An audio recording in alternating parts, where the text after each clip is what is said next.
Good morning to all of you. In my last video, I told you about dimensional equation. जिस equation में दोनों sides fundamental quantities आएंगी, वो equation कौन सी होगी? डायमेंशनल इक्वेशन होगी, फंडामेंटल इक्वेशन होगी। अब डायमेंशनल इक्वेशन के अंदर दोनों साइड्स फंडामेंटल क्वांटिटीज आपकी अपीयर होंगी, तो उसको हमने डायमेंशनल इक्वेशन नेम दे दिया। इसी टाइप से जिस फिजिकल इक्वेशन में सिर्फ फंडामेंटल क्वांटिटीज अपीयर होंगी, तो वो फिजिकल इक्वेशन आपकी किस नेम से फेमस होगी? That is fundamental formula. उसी टाइप से जिस फिजिकल इक्वेशन में मिक्सिंग होगी किसकी? फंडामेंटल क्वांटिटीज की और डिराइव क्वांटिटीज की, तो उसको हम क्या बोलेंगे? Physical formula. तो physical formula that is F equal to ma। और अगर आप फोर्स को फंडामेंटल फॉर्म में लिखोगे तो सबसे पहले आपको मालूम होना चाहिए मास की unit, that is kg। Then unit of acceleration metre per second square. अब आप यूनिट्स की हेल्प से इसकी फंडामेंटल फॉर्म लिख सकते हो, that is mass, metre means length, second square means time square. तो अब हम फोर्स को कैसे लिखेंगे? Force is equal to mass power 1, length power 1, T power -2। तो अब फंडामेंटल फॉर्मूला और फिजिकल फार्मूला दोनों बिल्कुल एक दूसरे के आमने सामने आ चुके हैं। अब इन दोनों में डिफरेंस लाने के लिए हम फिजिकल फार्मूला को कैसे लिखेंगे? Without bracket, F equal to ma, जिसके अंदर फंडामेंटल क्वांटिटी भी हो सकती है और डिराइव क्वांटिटी भी हो सकती है। और फंडामेंटल फार्मूला को कैसे लिखेंगे? That is in form of only fundamental quantities, और इन क्वांटिटीज को किसके अंदर रखेंगे हम? इनसाइड बिगर ब्रैकेट। तो फंडामेंटल फॉर्मूला में जो आपकी फंडामेंटल क्वांटिटीज आएंगी उनको हमें बिगर ब्रैकेट के अंदर रखना है। So these brackets are special notation for fundamental formula. ये ब्रैकेट्स आपकी किसके लिए बनी हैं?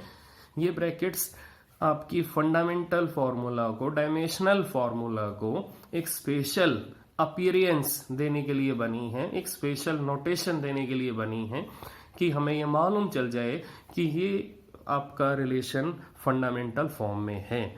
तो हमें कोई स्पेशल नोटेशन, कोई स्पेशल अपीयरेंस फिजिकल फार्मूला को नहीं देनी, बट हमें स्पेशल अपीयरेंस और स्पेशल नोटेशन किसको देनी है? फंडामेंटल फार्मूला को, जिसके अंदर हमें सिर्फ फंडामेंटल क्वांटिटीज को ही रखना है।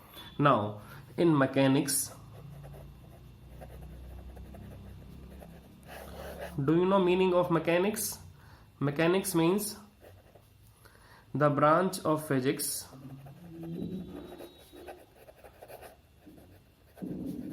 which deals with motion of any object। तो वो फिजिक्स की ब्रांच जो किसी भी बॉडी के मोशन को डिस्कस करती है उसका नेम है मैकेनिक्स। तो मैकेनिक्स को डिस्कस करने के लिए we should know fundamental quantities of mechanics. तो मैकेनिक्स को डिस्कस करने के लिए हमें मैकेनिक्स की फंडामेंटल क्वांटिटीज को मालूम करना पड़ेगा कि मैकेनिक्स के बिल्डिंग ब्लॉक क्या है, मैकेनिक्स का बेसमेंट क्या है। तो मैकेनिक्स की जो बिल्डिंग है उसके ब्लॉक्स कौन कौन से हैं, कौन कौन से ब्लॉक से वो बनी हुई है।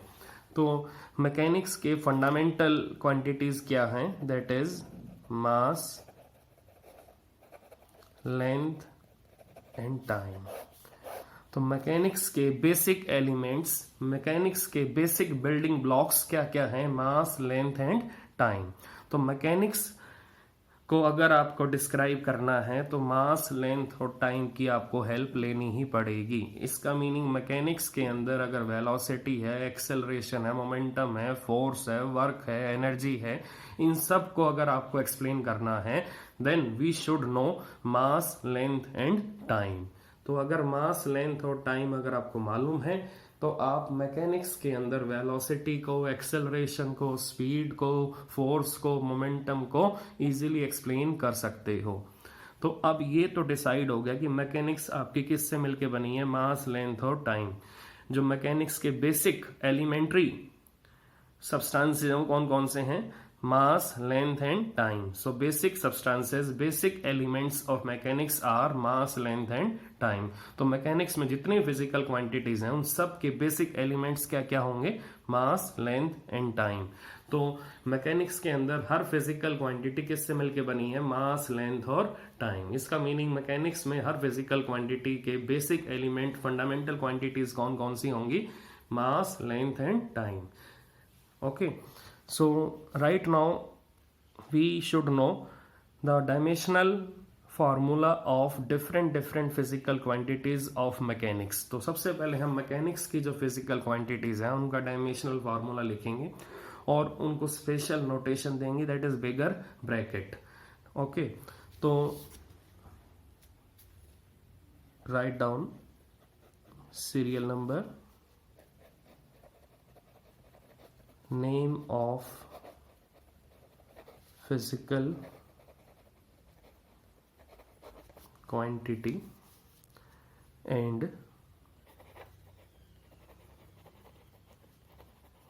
dimensional formula। तो अब हमें ये चेक करना है, नंबर 1 दैट इज एरिया। अब एरिया का फिजिकल फार्मूला आपको मालूम होना चाहिए, L into L, that is L square. Length into length, that is L square. अब इसको हम डायमेंशनल फार्मूला में कैसे लिखेंगे, M0 L2 T0। तो अब हम एरिया को फंडामेंटल फॉर्म में लिख चुके हैं। एरिया का बेसिक फार्मूला क्या था, एरिया का फिजिकल फार्मूला क्या था, L स्क्वेयर, और इसका फंडामेंटल फार्मूला क्या है, M0 L2 T0। तो हम मैकेनिक्स के अंदर हर फिजिकल क्वांटिटी को किसकी फॉर्म में लिखेंगे, मास, लेंथ और टाइम की फॉर्म में। अगर मास वहां अपीयर नहीं हो रहा तो उसकी पावर 0 लेंगे, टाइम अगर अपीयर नहीं हो रहा तो उसकी पावर 0 लेंगे, अगर L की पावर 2 है तो L की पावर 2 लिखेंगे और इस कंप्लीट मैटर को हम ब्रैकेट के अंदर बंद कर देंगे।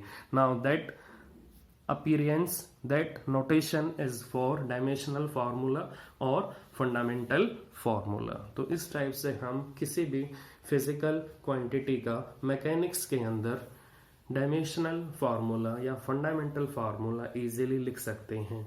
Now number 2, volume.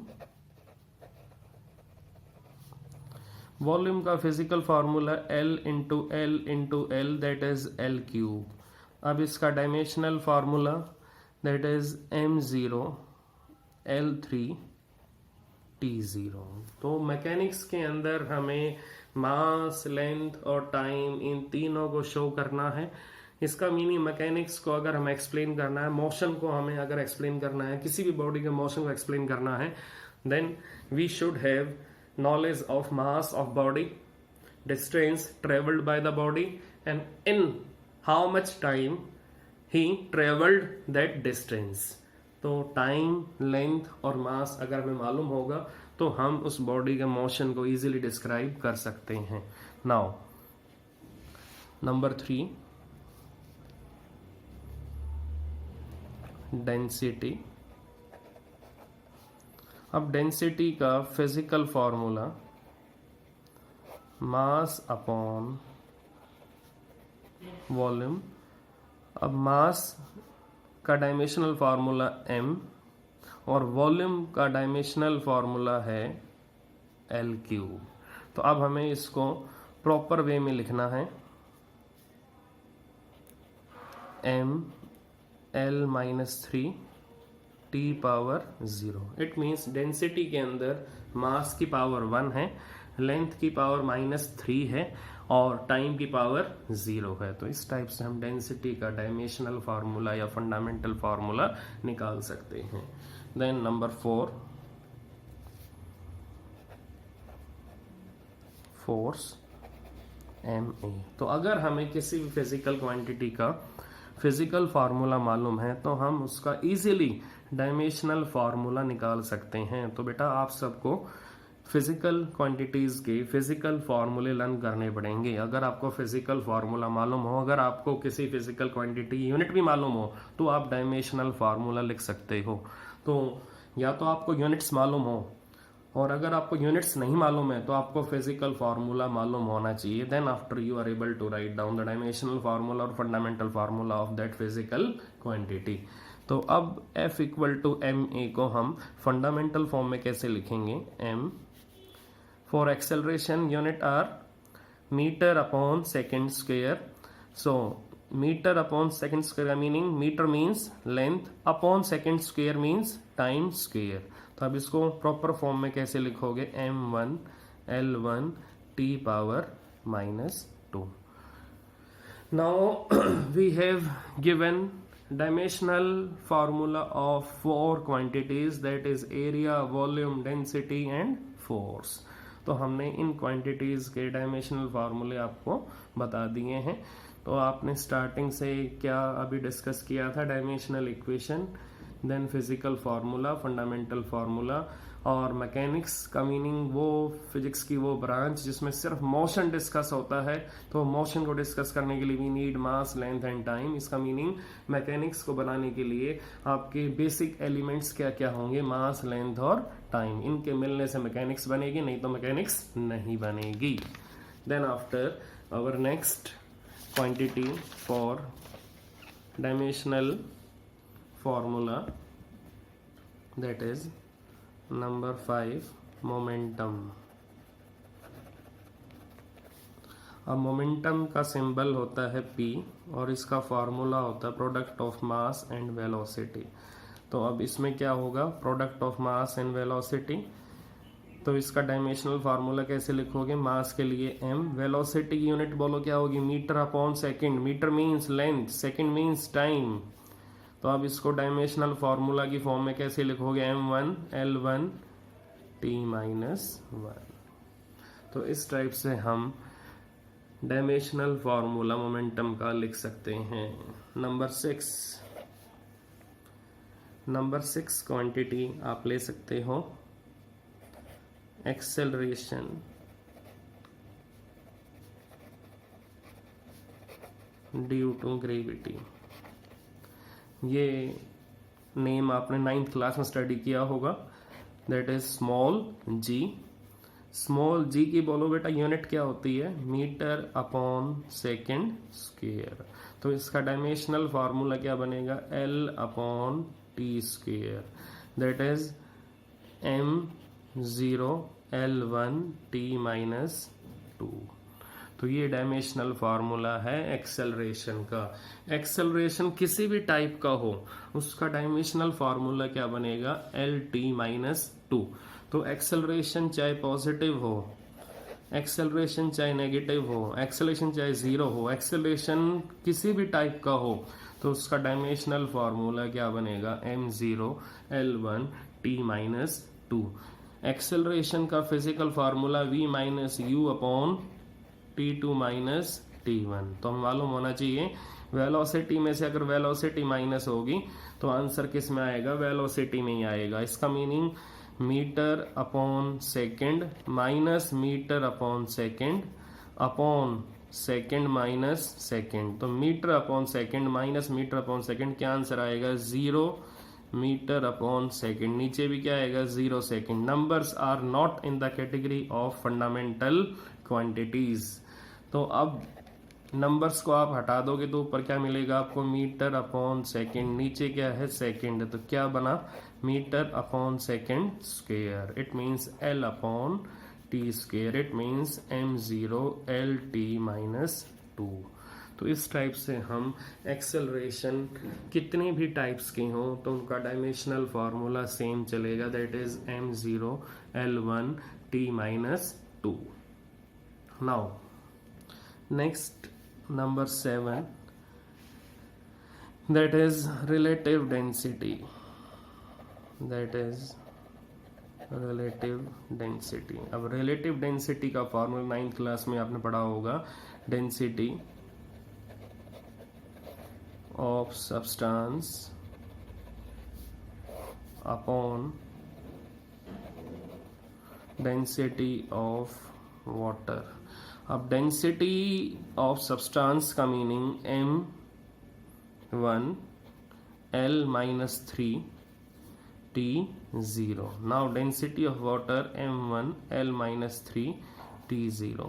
इसका मीनिंग ऊपर भी डेंसिटी है, नीचे भी डेंसिटी है, और डेंसिटी का आपने अभी अभी डायमेंशनल फार्मूला फाइंड आउट किया था, that is mass upon volume. जब वॉल्यूम ऊपर आएगा तो उसकी पावर -3 हो जाएगी.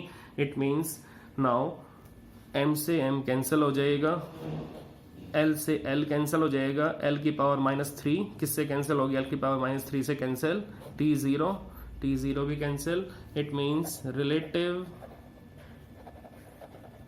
Density is equal to m0 L0 T0, that means 1. किसी भी वेरिएबल की पावर अगर 0 होगी तो उसका आंसर क्या आएगा, 1 आएगा. इसका मीन रिलेटिव डेंसिटी एक नंबर है, it is simply a number, so it is known as dimensionless quantity. It is known as dimensionless quantity. इसका मीनिंग इसका डायमेंशनल फार्मूला नहीं होता, so it is free from fundamental nature. तो relative density के अंदर किसी भी टाइप की फंडामेंटल क्वांटिटी अपीयर नहीं होंगी. So inside relative density there is no mass, there is no length, there is no time. So this is all about relative density. So you can see relative density. Now number 8, pressure. Now do you know formula of pressure, physical formula of pressure, that is force upon area. Now all of you have the knowledge of dimensional formula of force, that is m L T-2, that is dimensional formula of force upon area. Area means m0 L2 T0. तो force का आपको dimensional formula मालूम है, mass into length into time power -2, और area का आपको dimensional formula मालूम है m0 L2 T0. अब देखते हैं इनका आउटपुट क्या आएगा, इनका आउटकम क्या आएगा. m0 मीन्स 1, T0 मीन्स 1, सो m1 L1. अब ये L की पावर 2 है, तो अगर आप L को ऊपर लेके आओगे तो ये L की पावर -2 हो जाएगी. T0 means 1, M0 means 1, T0 means 1. Now M1 L1 L -2 और T power -2. Now final dimensional formula of pressure is m1. Base same है,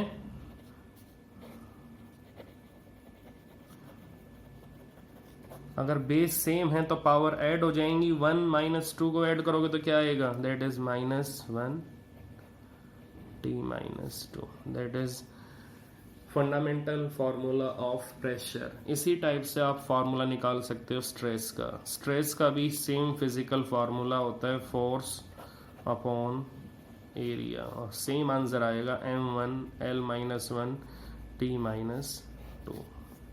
तो प्रेशर का डायमेंशनल फार्मूला और स्ट्रेस का डायमेंशनल फार्मूला बिल्कुल एग्जैक्टली सेम होता है. Then next quantity, that is strain.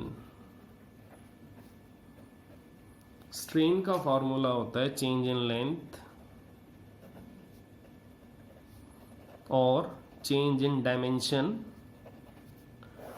Upon original dimension. आप किसी भी बॉडी का डायमेंशन क्या होता है, उसकी लेंथ, उसकी ब्रेड्थ, उसकी हाइट, उसका एरिया और उसका वॉल्यूम। तो अब हम क्या लिखेंगे, चेंज इन डायमेंशन। चलो आप इजी कॉन्सेप्ट के लिए आप इसमें लेंथ ले लो। Change in dimension means change in length. अब चेंज इन लेंथ तो कैसे लिखोगे आप, delta L upon original dimension means original length L. तो अगर आपको किसी ऑब्जेक्ट का एरिया गिवन है तो क्या क्या लिखोगे आप, change in area upon original area. तो स्ट्रेन को अगर आपको एरिया की फॉर्म में निकालना है तो कैसे लिखोगे, change in area upon original area. अगर वॉल्यूम गिवन है तो change in volume upon original volume. और अगर आपको लेंथ गिवन है तो कैसे लिखोगे स्ट्रेन को, change in length upon original length. और अगर आपको ब्रेड्थ गिवन है तो चेंज इन ब्रेड्थ अपॉन ओरिजिनल ब्रेड्थ। तो हमें जिस भी टाइप का डायमेंशन गिवन हो हमें उसी के अकॉर्डिंग स्ट्रेन का फॉर्मूला लिखना है। तो डेल्टा एल अपॉन एल। अब डेल्टा एल का मीनिंग, डेल्टा मीन्स ये ट्रायंगल, ट्रायंगल को हम क्या बोलेंगे, डेल्टा। तो डेल्टा क्या शो कर रहा है, चेंज इन लेंथ। तो चेंज इन लेंथ का meaning final minus initial upon initial. इसका meaning final length minus initial length upon initial length. अब आपको मालूम होना चाहिए length minus length, metre minus metre, that is metre minus metre upon metre. और यहां है स्ट्रेन। तो स्ट्रेन किसके इक्वल आ रहा है, meter minus metre upon meter. Now top most point पे हमें क्या मिला है, मीटर माइनस मीटर। तो मीटर माइनस मीटर का meaning 0 meter upon meter. Numbers are not in fundamental category. तो मीटर अपॉन मीटर, मीटर से मीटर कैंसिल हो जाएगा, मीटर से मीटर कैंसिल, क्या मिलेगा 1। 1 का मीनिंग m0 l0 t0। इसका मीनिंग स्ट्रेन भी आपकी कैसी क्वांटिटी है, इट इज डायमेंशनलेस क्वांटिटी। इसका भी कोई डायमेंशनल फार्मूला नहीं है। So strain is also free from mass, length and time. तो स्ट्रेन भी आपकी फंडामेंटल क्वांटिटी कैरी नहीं करेगी। Now next quantity number 10, number 10 next quantity है number 10, that is energy or work। Energy और वर्क का फार्मूला सेम होगा, because capacity to do work is known as energy. Energy है तो आप काम करोगे, और अगर आप काम कर रहे हो तो आपके अंदर एनर्जी है। तो दोनों की यूनिट जूल होती है, ऐसा यूनिट। एनर्जी और वर्क दोनों आपका सेम कॉन्सेप्ट है, फोर्स इनटू डिस्प्लेसमेंट। तो एनर्जी और वर्क का फार्मूला है force into displacement, and that is equal to formula of force m/l/t-2, that is dimensional formula of force, meaning of s displacement, displacement means meter, और meter को किस में लिखते हो आप, लेंथ में। Now work is equal to m⁻⁴, base same है तो पावर ऐड हो जाएंगी, l2 t⁻⁻²। तो वर्क का फंडामेंटल फार्मूला हमें क्या मिला, m⁻⁴, l⁻2 t⁻⁻²। तो इस टाइप से हमने वर्क डन का डायमेंशनल फार्मूला फाइंड आउट कर लिया, और ये डायमेंशनल फार्मूला ही हमें ये बताएगा कि वर्क डन के अंदर फंडामेंटल फॉर्म में कौन कौन सी फंडामेंटल क्वांटिटी काम कर रही हैं। तो अब वर्क के अंदर कौन कौन सी फंडामेंटल क्वांटिटी काम कर रही हैं, मास काम कर रहा है वर्क के अंदर, लेंथ काम कर रही है, टाइम काम कर रहा है। Now tell me dimensions of mass, that is 1, dimension of length, that is 2, now tell me dimension of time in work, that is -2। तो फंडामेंटल क्वांटिटीज की जो पावर होगी वो क्या होंगी, dimensions of that physical quantity. तो हमें work done के अंदर डायमेंशंस मालूम चल चुके हैं, और डायमेंशंस क्या क्या है, मास का डायमेंशन 1, लेंथ का डायमेंशन 2 और टाइम का डायमेंशन -2। तो अब इसी टाइप से अगर हम लिखेंगे काइनेटिक एनर्जी, तो काइनेटिक एनर्जी का फार्मूला 9th क्लास में था 12mv²। और आपको मालूम होना चाहिए कि जो नंबर्स होते हैं वो फंडामेंटल कैटेगरी में नहीं आते हैं, numbers are not in the fundamental category. Numbers को आप हटा दोगे तो m के लिए मास आएगा, v² का मीनिंग वेलोसिटी का स्क्वायर। अब वेलोसिटी का स्क्वायर है, इसका मीनिंग वेलोसिटी का फार्मूला लेंथ अपॉन टाइम, तो लेंथ अपॉन टाइम का हम करेंगे स्क्वायर। अब लेंथ अपॉन टाइम का आपने किया स्क्वायर तो क्या आंसर आएगा, ml², और नीचे भी t² है, t² अगर ऊपर आएगा तो पावर इसकी -2 हो जाएगी। तो काइनेटिक एनर्जी का फार्मूला, वर्क डन का फार्मूला बिल्कुल सेम आ रहा है। इसका meaning all types of energy, all types of energy and work done must have